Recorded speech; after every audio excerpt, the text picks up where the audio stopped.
Hello, everybody. My name is Dan Skip Allen, and this is the Top 5 Weekly, where myself and my guests discuss a topic. It could be an actress, it could be an actor, it could be a genre, it could be something about movies. This week, in honor of Mulan, we're doing female action, female-led action films. And like always, I can't do this by myself. And my guest this evening, who was very passionate about being on this one, once again, Alex Mack. Welcome back, Alex. What up, Dan? How's it going? Hanging in there. I know this is one that you kind of was passionate about. You were going to miss it. Then we changed things around. Then you were able to get on. Well, the reason because I was so impassioned to be on this, because initially the only people that were able to be on were like 4 men. And I'm like, you cannot have a top 5 of female action heroes, like led franchises or movies, with only men, men's perspective of these figures. So I was like, at some point you got to have a female. I don't care what female, but just saying, a girl's got to be on there. And your girlfriend or your friend, your cohort in Schmobots, Kelsey, was supposed to be here. But when we changed the date, she couldn't be here because she's in Las Vegas visiting Mr. Mark Ellis. Mm-hmm. I know, it's so we really hurting over that. Yeah, well, I saw Mark a couple times in Orlando. I'll be glad to see him again when he comes back. He's fun. I'll tell you what. I even saw his comedy show. I'll tell you what. The guy's getting better. He's getting better. Over the years, you start to improve your game, and he's doing that. So, are you saying he wasn't funny like 5 years ago? I don't know. I mean, I've been watching him for quite a while. I mean, since like 2014. So, I mean, as I've seen him and I've seen different things with him, he seems to be getting his timing and stuff like that has really been getting better. Like anyone. Absolutely. Yeah. So, that's the episode. We got female-led action films. I can't ask for a better person to talk about this with. And like always, I always go to the other person, not myself, first. So, what is your number 5 female-led action film, Alex? Okay, so my number 5 would have to be a very well-known, very well-known actress, very well-known female character in general, and that would be the bride from Kill Bill. Arguably one of the most well-known of the Quentin Tarantino female characters and of the Quentin Tarantino movies in general. So I chose her. All right, well, I'm calling an audible. I have somebody else on my list at number 5. I'm taking your number 5. I'm going with you. I completely forgot the bride from Kill Bill, one of my favorite movies of all time, one of my favorite characters of all time. I'm glad you had her on because it reminded me to do an audible. So I'm doing an audible. I'm never going to tell you what I will. I'm going to tell you what my number 5 was. It's going to go to my honorable mentions, and now the bride's going to go to my number 5. So go ahead, talk about the bride, and then I'll follow behind you. Yeah, for sure. You kind of follow her story from volume 1 and 2003 when it was released, as well as the following year in 2004. You see how it really started originally, where she kind of wakes up with amnesia. She realizes she doesn't have her baby anymore. When she went into a coma, she was like 8 or 9 months pregnant. So she was like right there on the edge, and only to wake up from a coma after like 5 or 6 years, realizing she lost her baby. I can only imagine that pain, obviously, but she literally breaks out of a hospital, kills several people along the way. She's a trained assassin. She forces herself to learn to move again after being essentially paralyzed from the waist down. And she kind of goes on this journey of finding her vengeance against all these people that betrayed her at her wedding, where she was shot and supposedly killed. So she's knocking all these people off her list, for Oren Oishi, Vernita Green, to oh my gosh, I can't remember her name. Oren Ishii. Oh yeah, Oren Ishii. Yeah, the Japanese. She's half Chinese, half Japanese. Yeah. Oh yeah. Oh God. Oh my gosh. She's actually my favorite one. She's incredible as well. She's Daryl Hannah. What was Daryl Hannah? Yeah, I can't remember her name. Mountain Snake, something Mountain Snake.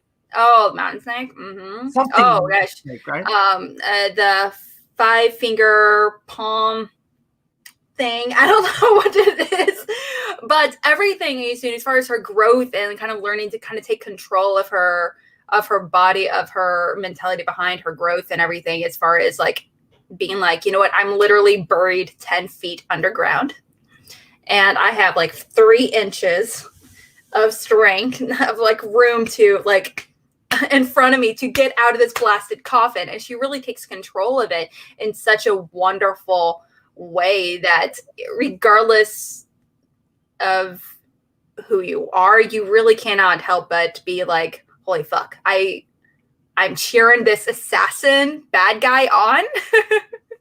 But at the same time, she's not a bad guy, so you're kind of conflicted, anti-hero situation. Yeah, I don't consider her the bad. Bill's the bad guy, in my opinion, and all his group of women and one man played by Michael Madsen. Mm-hmm. They're that is an argument that he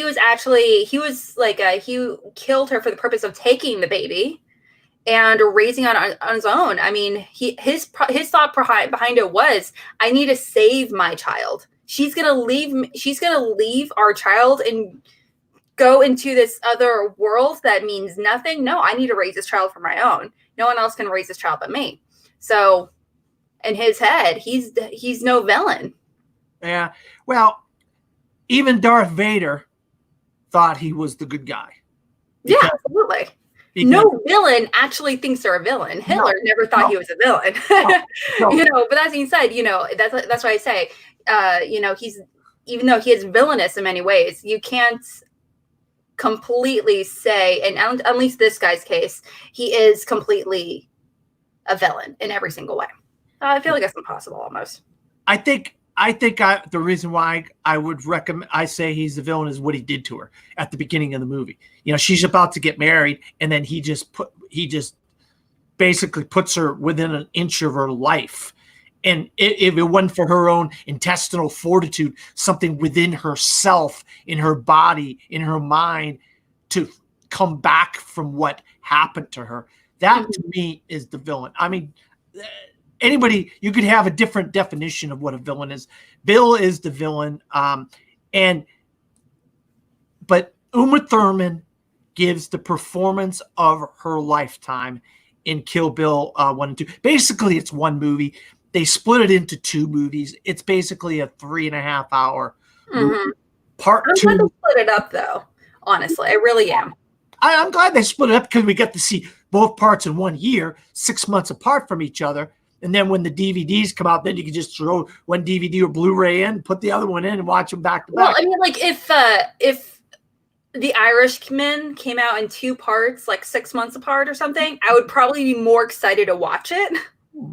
But it's going into it knowing just how extensive it is. I'm like, oh fuck. And I'll tell you what, these movies, I'd be like, you know what? It's just like an hour and 45 minutes. Perfect. Yeah.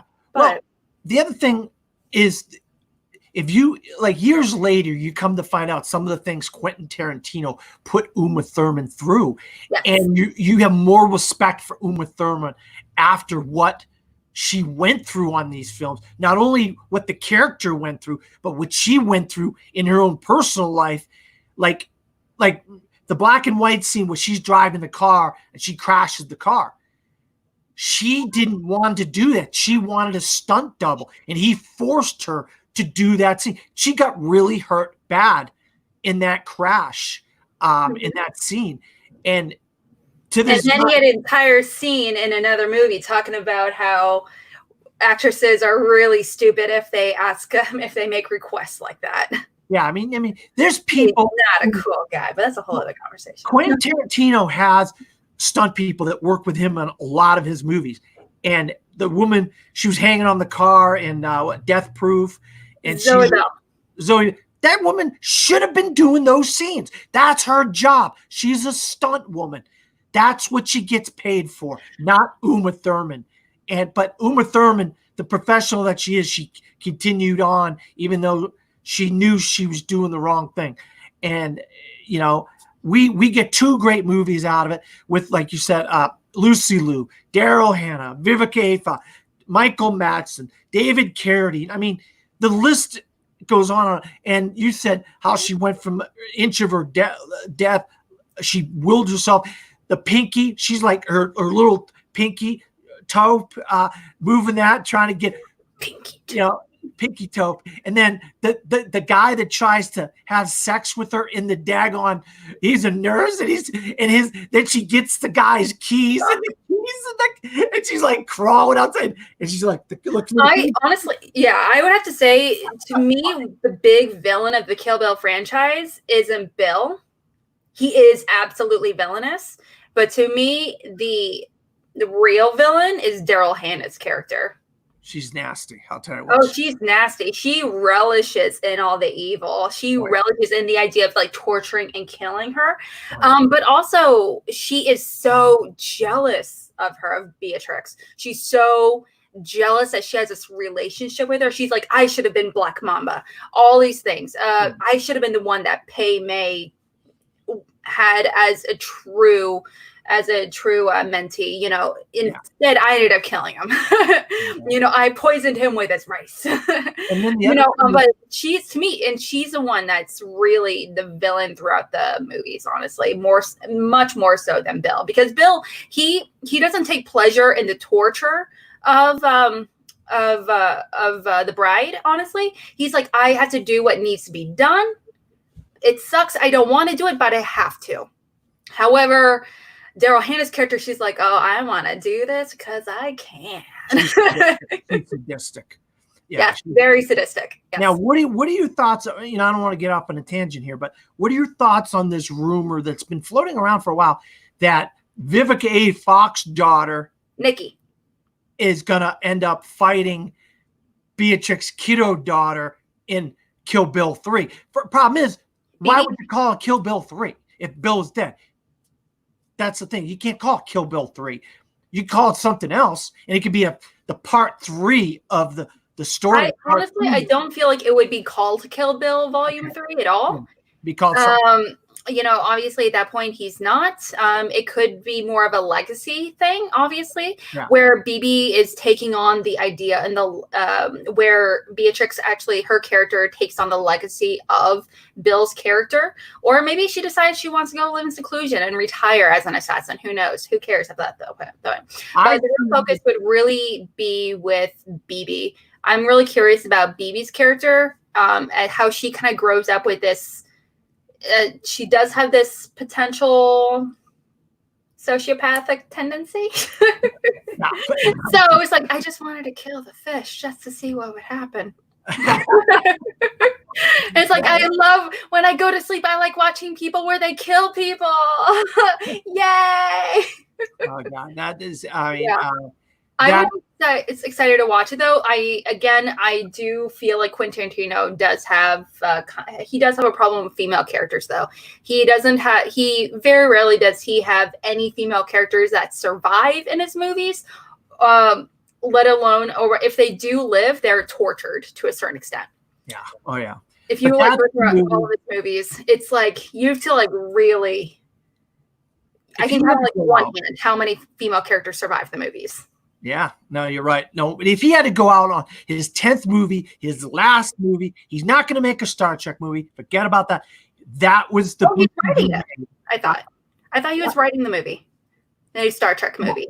He might be writing a Star, but he's not going to direct it. People are like, "Oh, direct a Star Trek movie," and they're like, "He's not going to direct it because they're not going to allow him to have a bunch of cursing and a bunch of kind of raunchy stuff. That's not Star Trek." So they'll have someone else direct it. He might write it, but he is writing it. They had confirmed that. He already wrote the script, apparently. Yeah. So I want to see him do this. The Beatrice, BB, and Vivica Fox's daughter.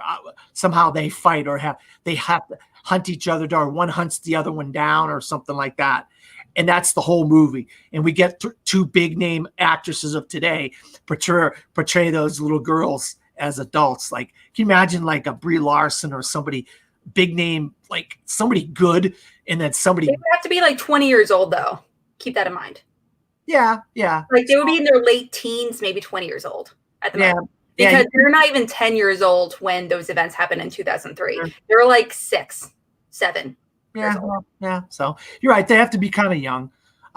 So we'll see though. I would like to do it. So I got rid of my number 5. What I'm going to do is I'm getting rid of my number 4. I'm going to take my number 5, put my number 5 at number 4, and then I'm going to keep this one at number 5 because I can't believe I completely slipped my mind. Beatrix Kiddo. Oh my God!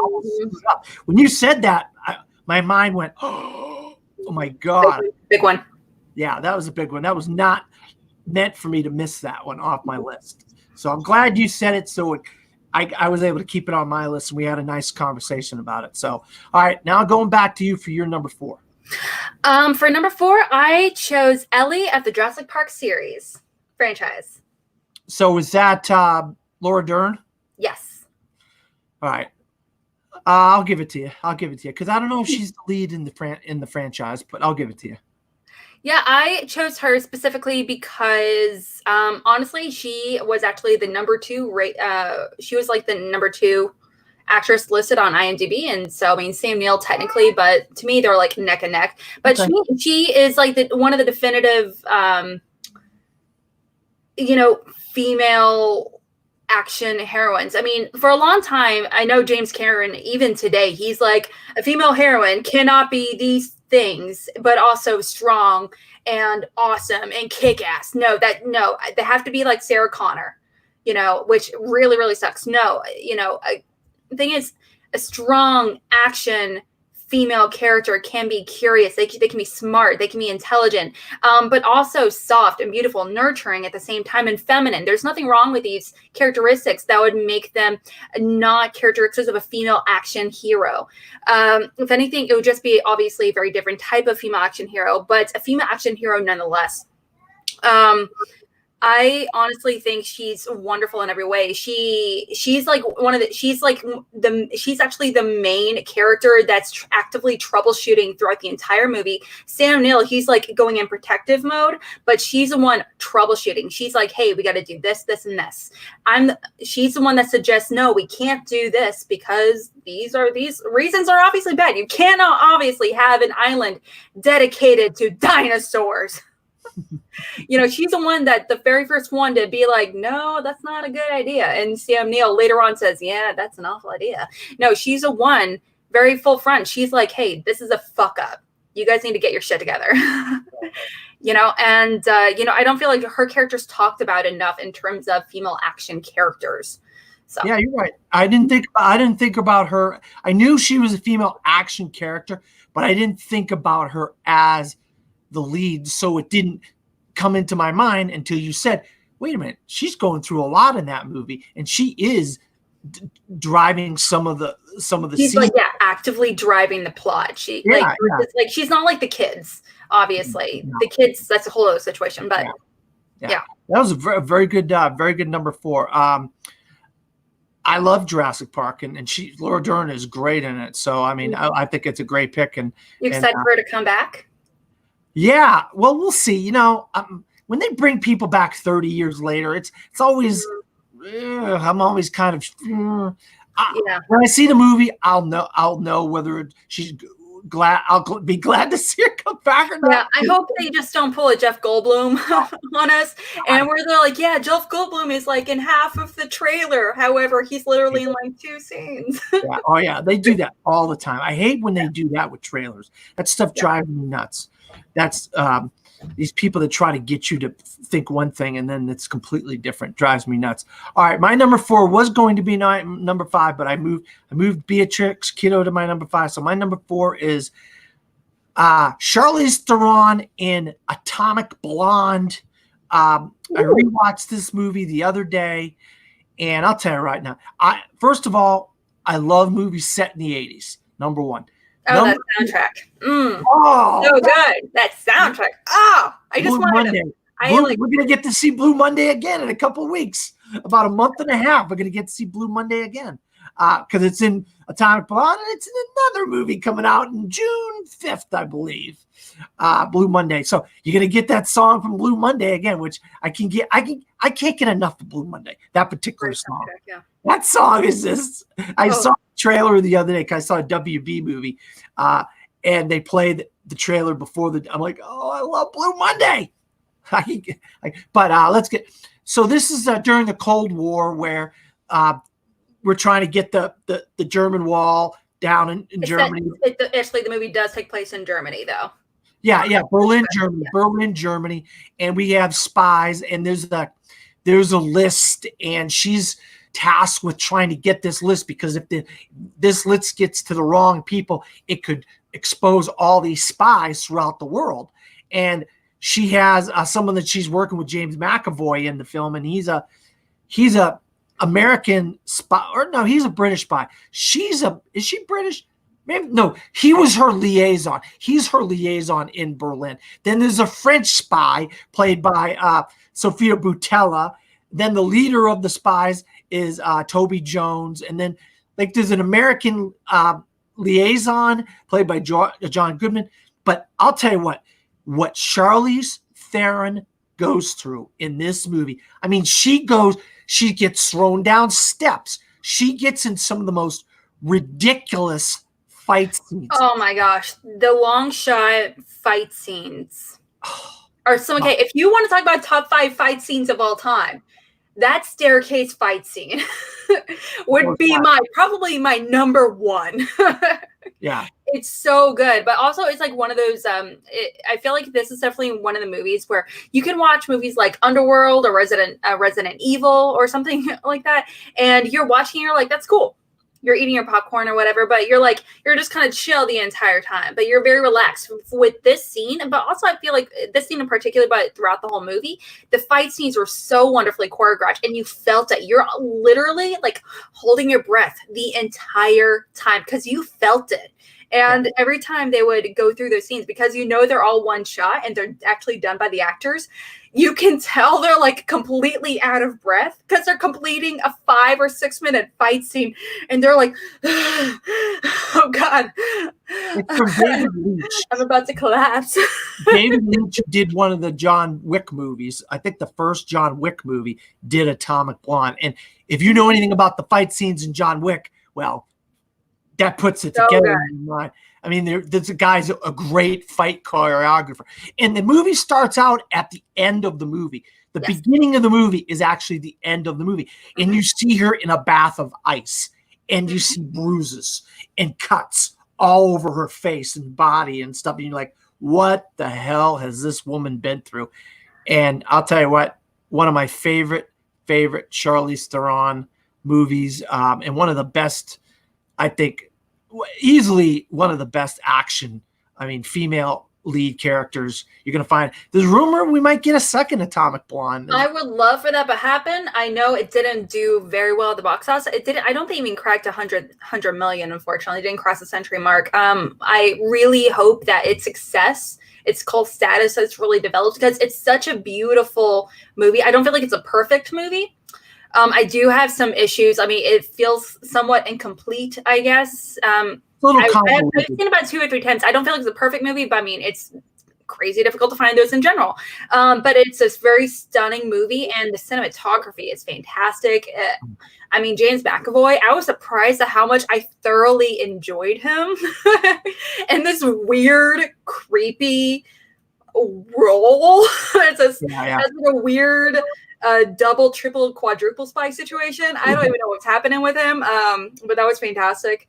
But also the ending I felt like was pretty solid as well. But also it's one of those movies where it's very hard to describe, but it feels like a graphic novel come to life.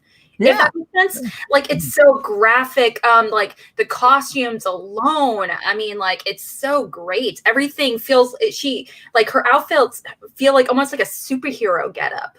Yeah. And this is actually over the mask and everything. I'm like, this give her a superhero movie. This is the third episode. This is the third episode Atomic Blonde has popped up on the Top 5 Weekly since I brought the show back. It popped up on spy movies, and obviously it's popped up on Charlize Theron. All right, so that's my number 4. We're going to your number 3.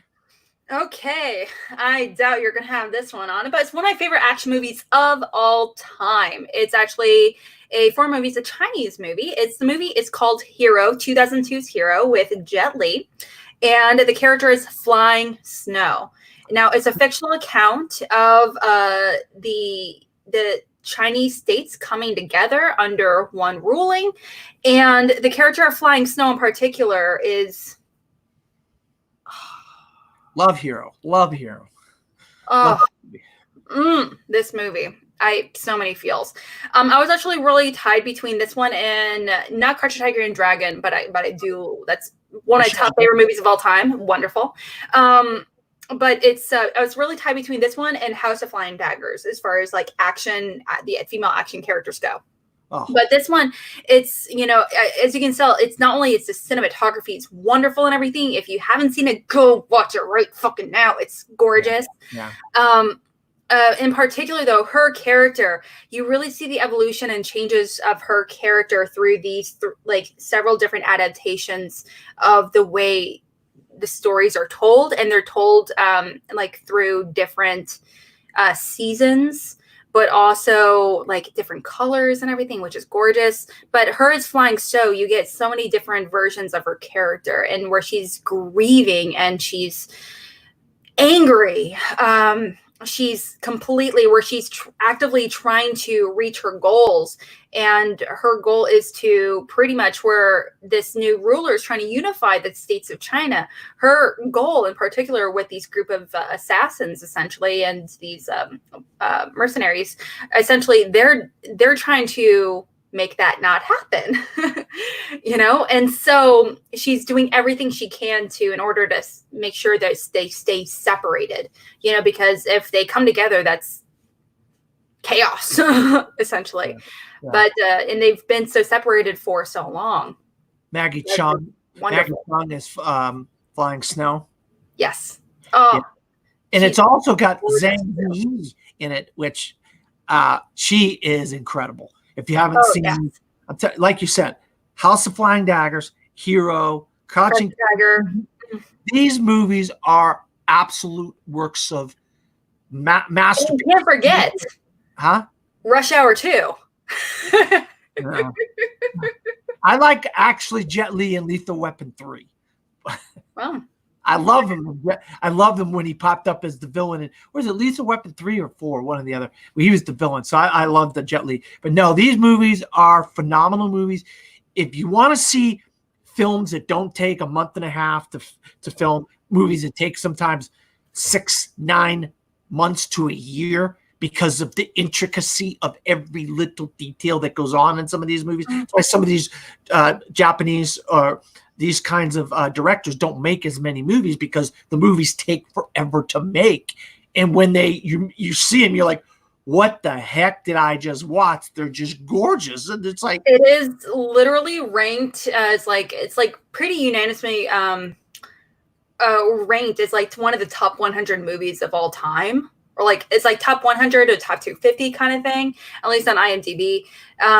But it's just like one of those movies, even if you are not a big fan of foreign films, if you just want to appreciate the visuals alone. Oh, yeah. Oh, yeah.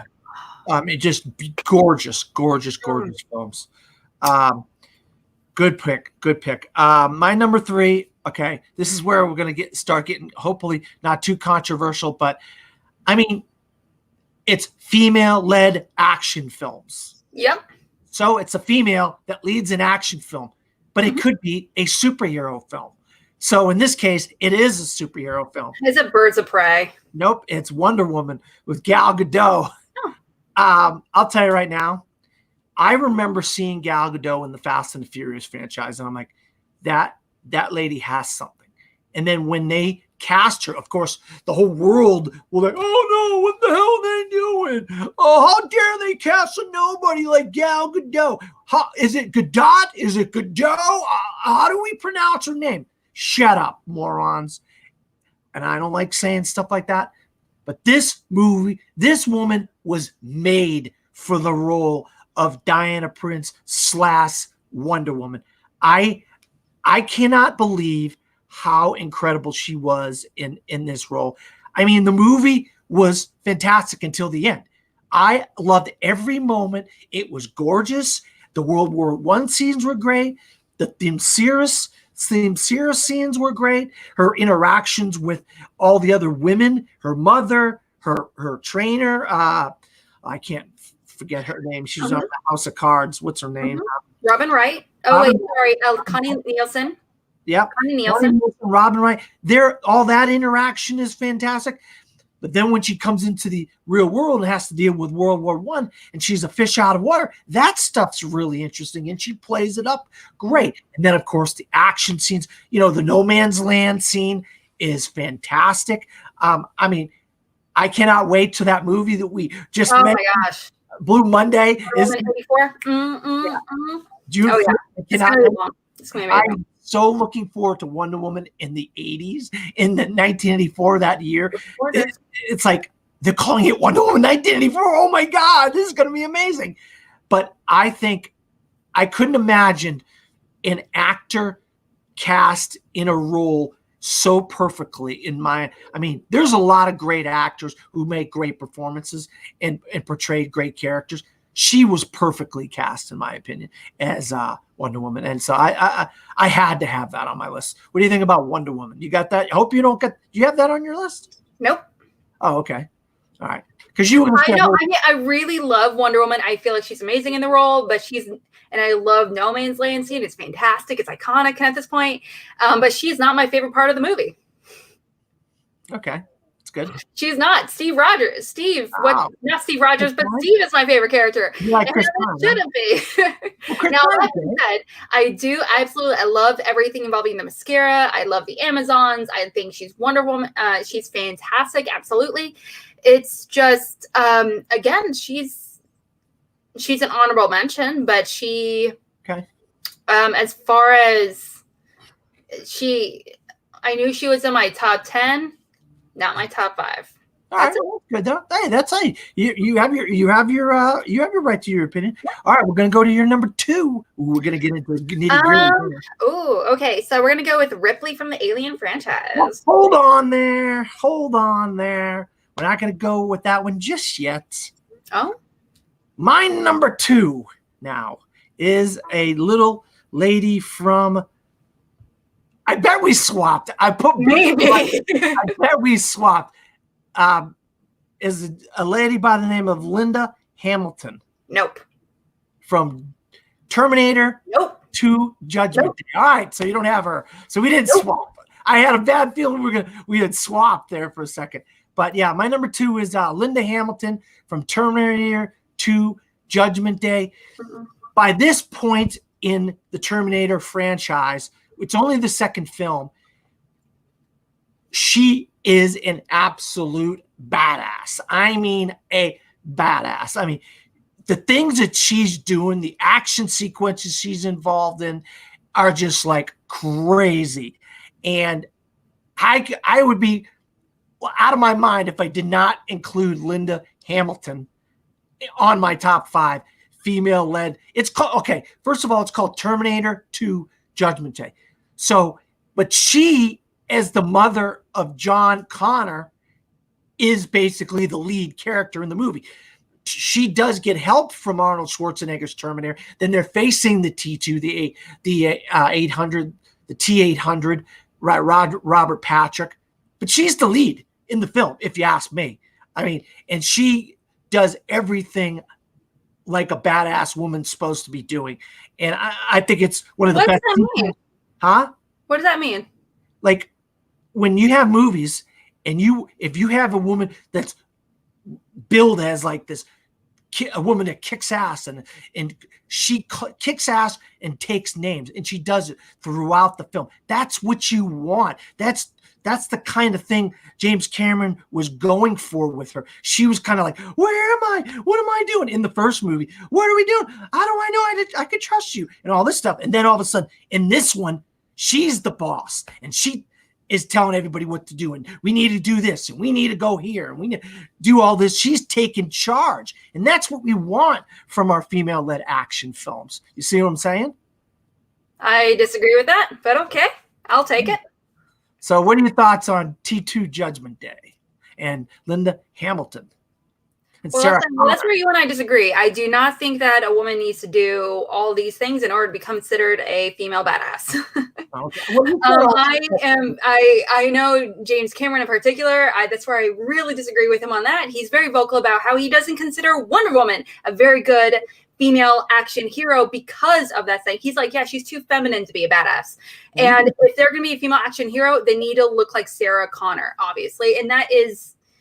No, he put a foot in his mouth. He's obviously incredibly wrong. But I don't think in order for a long time, she was considered the epitome of female action heroes. And I totally understand that.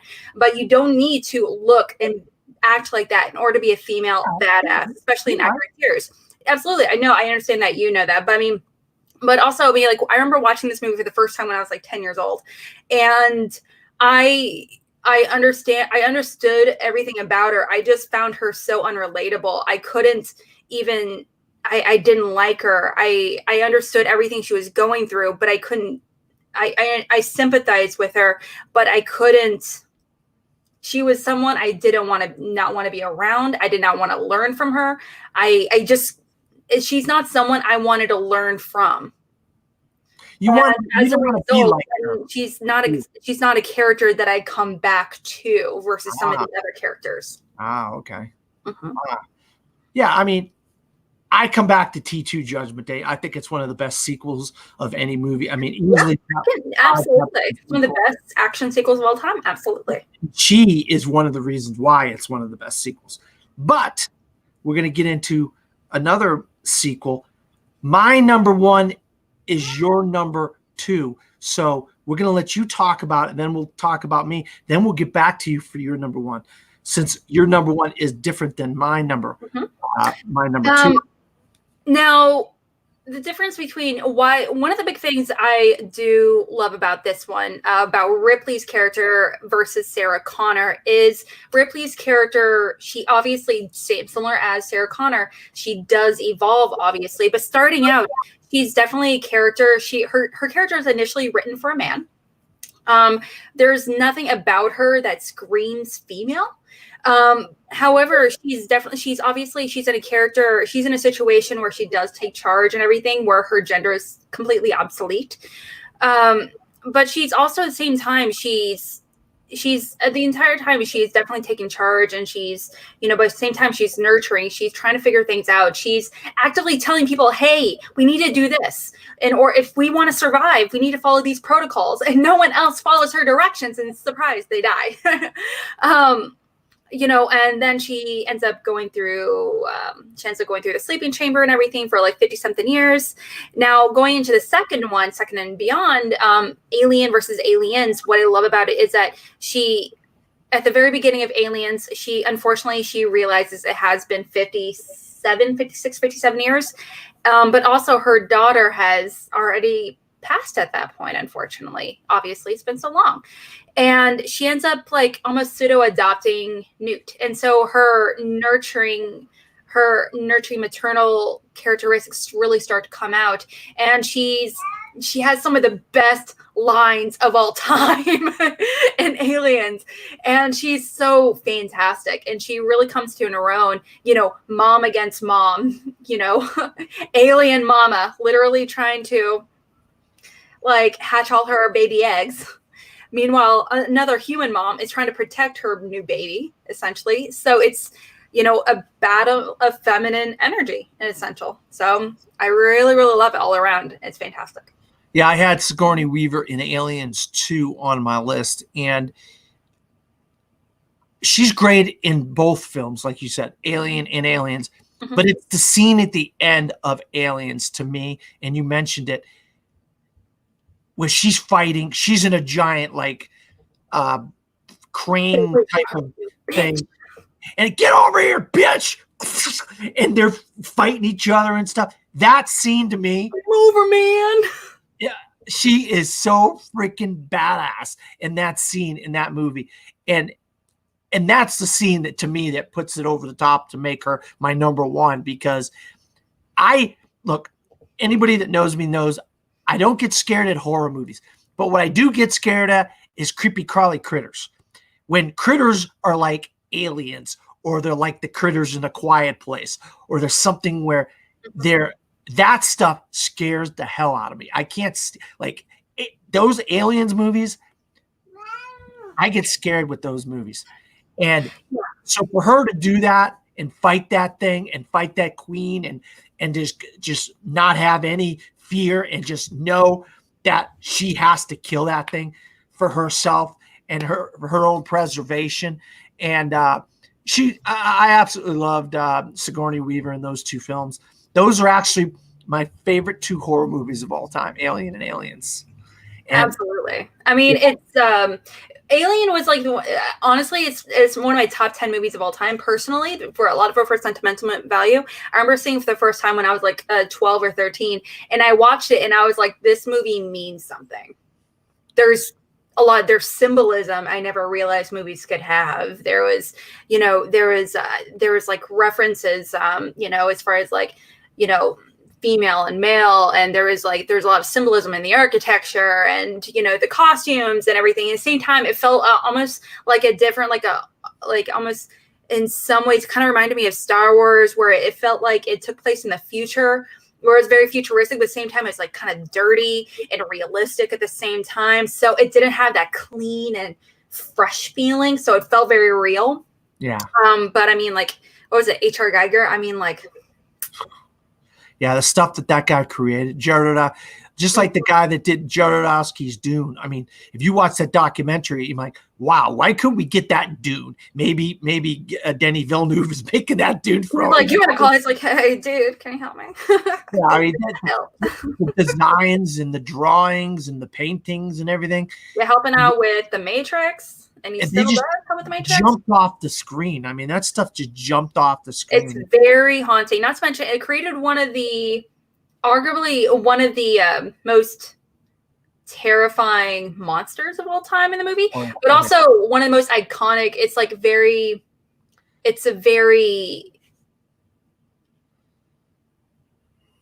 how do I say this? It's a very feminine monster. Oh, it's the queen. It's called, her name is the queen. That's what we call her. Yeah. But also, I mean, she lays eggs. Mm-hmm. She lays eggs, and she's very protective of her babies. Yeah. And she will kill anyone. She will just kill you, destroy you, just kind of try to absorb any of the good stuff in your body, and like pop out a new one. God. That's disgusting. I still can't. I mean, those Aliens movies and The Thing. Oh God. Yeah, it's definitely one of the weirdest versions of like monsters, aliens. I'm not sure if now I think about it, I don't know if you can technically call it a monster, but it's a monster. Technically, it's I wasn't sure if aliens could technically be called monsters. Oh yeah, they're monsters. Oh yeah, definitely. Oh, yeah. All right, so we got down to this point. That was my number one. Now we're going to Alex number one. Take it away. My number one would have to be the magical Charlize Theron of Furiosa Fury Road. Oh, okay. The different Charlize Theron. When you said Atomic Blonde, Charlize Theron, I was like, what?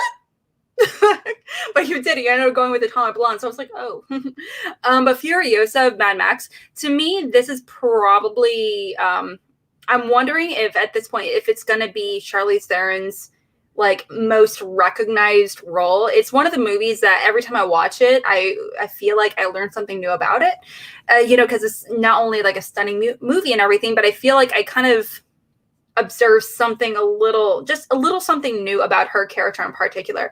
It's, from the very beginning to end, she's taking charge and everything, but she's also going through a lot of this internal battle where if she has to decide if she takes on this leadership position where she isn't, she's also at the same time, she's taking all these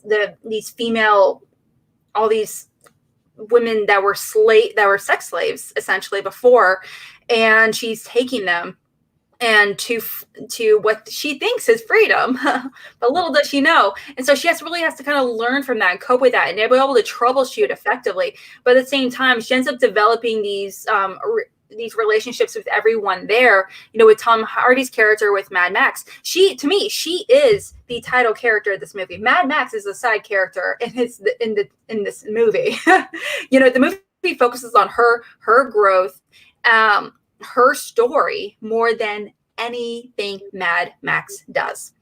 But everything, you just want to know so much more about her by the end of the movie as well.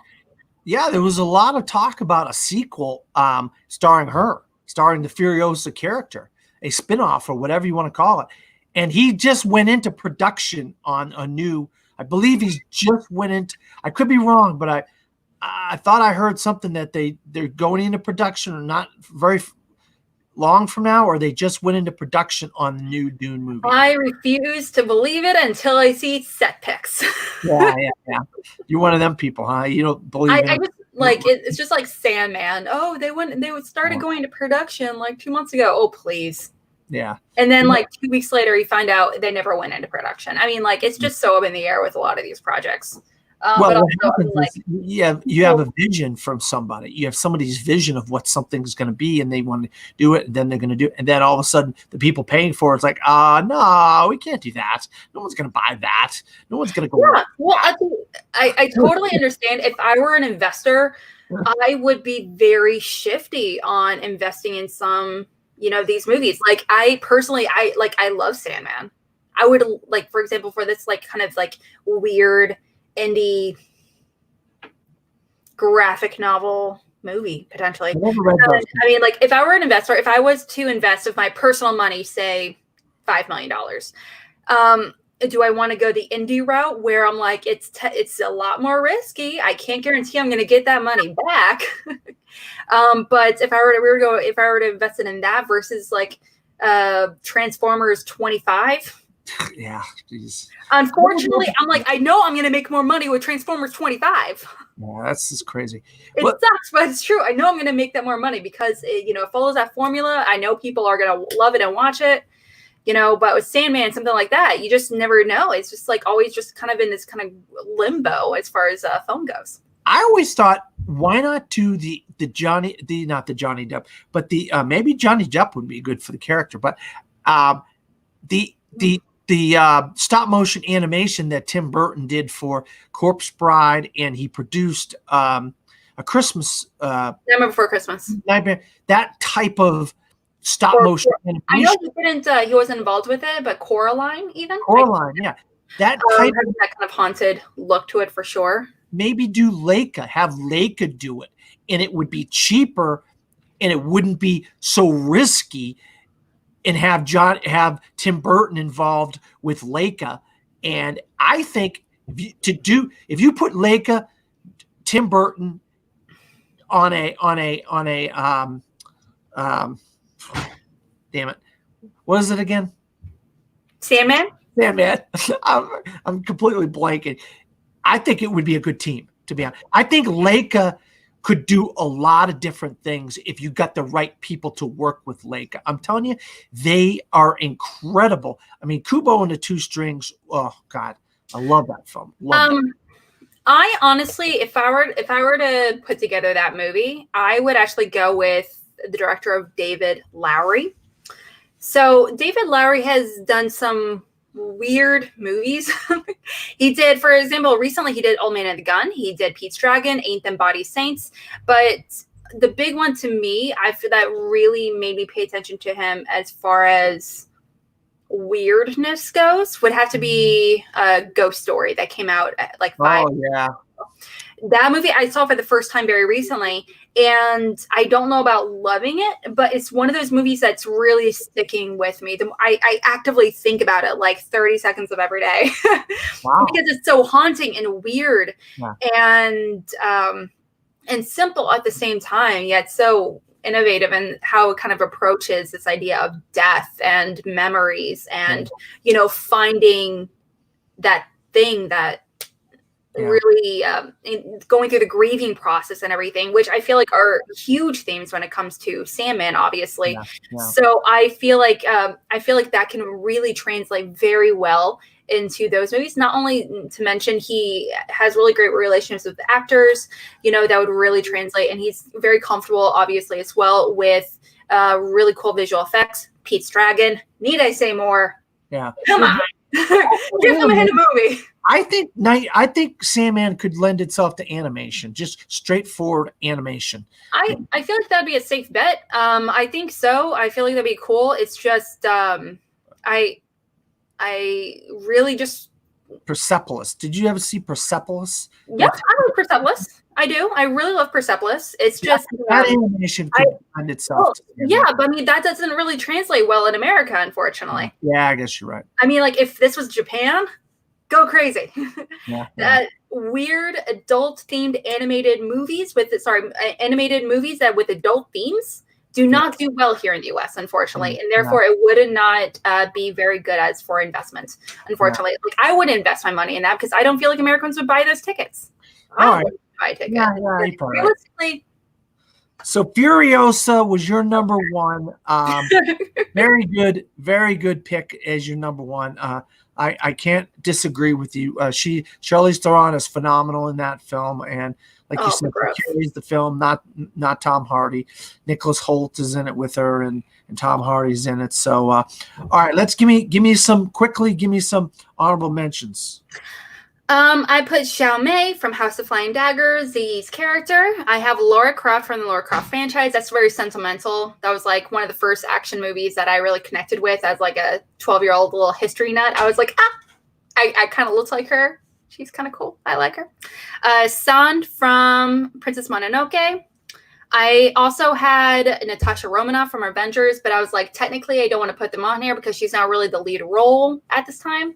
But so, I mean, yeah, that's why I was kind of had her off the list. But also Sarah Connor and Wonder Woman as well. All right, my honorable mentions are I had Jennifer Lawrence from Catching Fire of the Hunger Games films. Oh, yeah. Alicia Vikander's Tomb Raider. Crouching Tiger, Michelle Yeoh from Crouching Tiger, Hidden Dragon. And Scarlett Johansson from Lucy. And then the one that got bumped off because I forgot about The Bride is Kate Beckinsale in Underworld, the first Underworld film. Wow, I'll fight you to death on that one. That's an honorable mention. That's an honorable mention. Yeah. Oh, yeah. I feel bad. I love that movie, but at the same time, whenever I watch that movie, that is such a horrible movie as far as the male gaze. She's good. Kate Beckinsale's good at it. No, I mean it's just like it's all about the male gaze. It's revolting. It's like, oh, it's so bad. Yeah, I am. I think I love it. Yeah. So okay, go. Give me your 5 to 1.